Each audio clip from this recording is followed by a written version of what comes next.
See you, Maya. It's getting late. Mom, have you seen my shoes? You're by the couch where you left them. Are the burritos ready yet? I'm hurrying. Mom, I gotta go. Okay. Regina Brink is like so many single moms. Busy, caring, supportive. With strong aspirations for her children. Regina's been blind since age 2. And like the 15 million visually impaired people in the U.S., Regina wants to live independently, provide for herself and her children, and reduce her disability to nothing more than an inconvenience.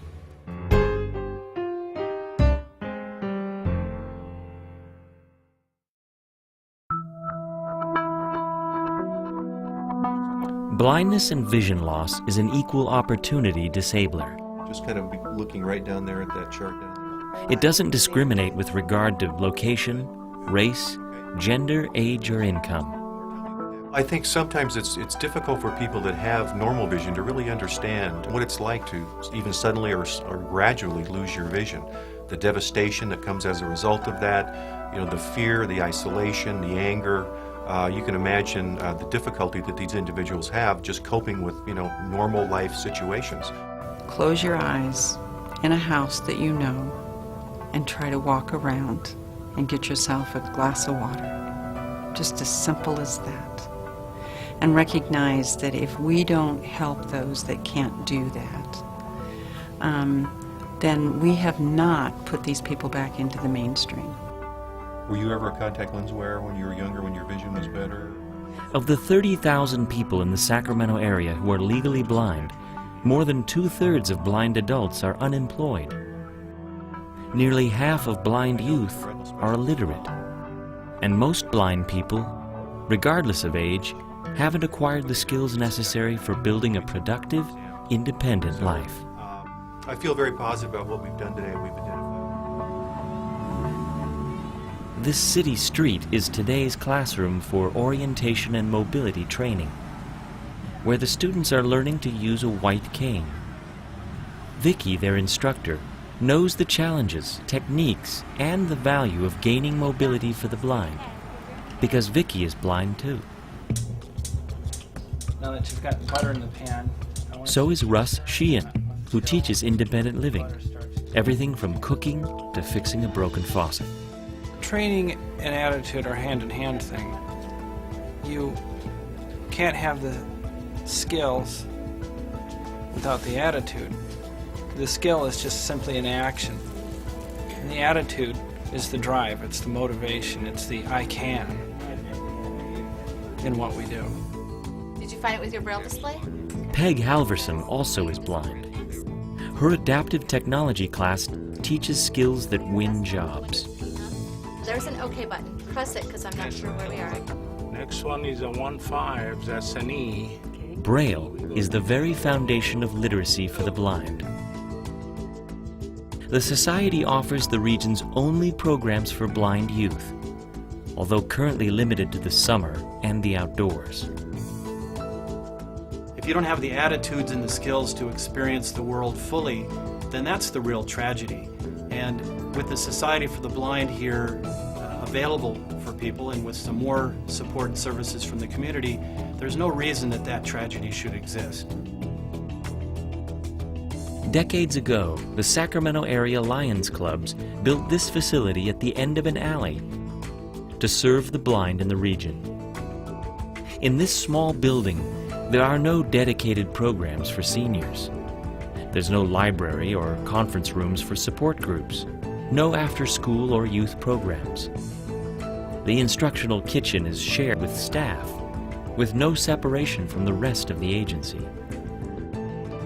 The orientation and mobility class has no dedicated space and meets outside. Here we have an atomic clock. The agency's store, which serves blind customers around the globe, has long outgrown its space. Has the group prepared for the flight to... Access News, a recording service for information access by the blind, is also the central office for the agency's 400 volunteers. Can you tell me, what is the importance? And career development, critical for job training and competitive placement, is forced to operate elsewhere in rented space. Ready? When we first learned that Jake was blind, after we were released from the hospital about a week later, I started immediately calling because we suddenly realized how important it was to get involved in a program. And I must have made hundreds of calls. I mean, it was daunting and it was very discouraging. I couldn't find the programs. At the corner of 13th and S Streets in downtown Sacramento, a 20,000 square foot building is waiting to become the new home for Society for the Blind. Matthew, Cindy, how are you guys? As trade organizations and other resources come together, the effort to purchase and renovate this facility is growing.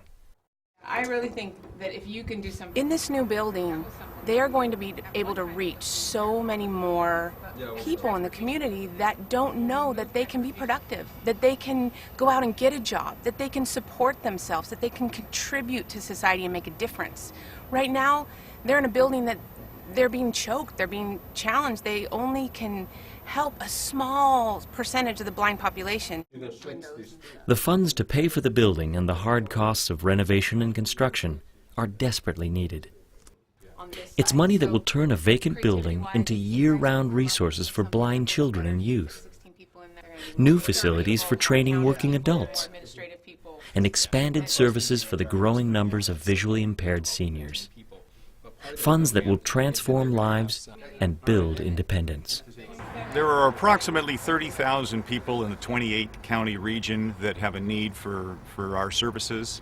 We're only servicing about 10% of that, or 3,000 today. With the new building and with our ability to expand our services, we'll be able to embrace a significant amount of that need and fulfill it. And really, it's a brand new chapter for the society as we essentially enter the 21st century, and a very exciting chapter. Society for the Blind is people and programs. Staff and hundreds of volunteers whose ability to reach more people with vision loss is totally dependent on the funding of this facility. It's a facility that can help the society transform lives. It can bring benefit and support to friends, families, and neighbors.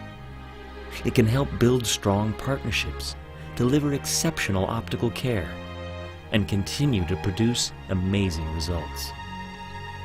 With the help of this community, this new facility will become a landmark for a region that is empowering the blind by building independence.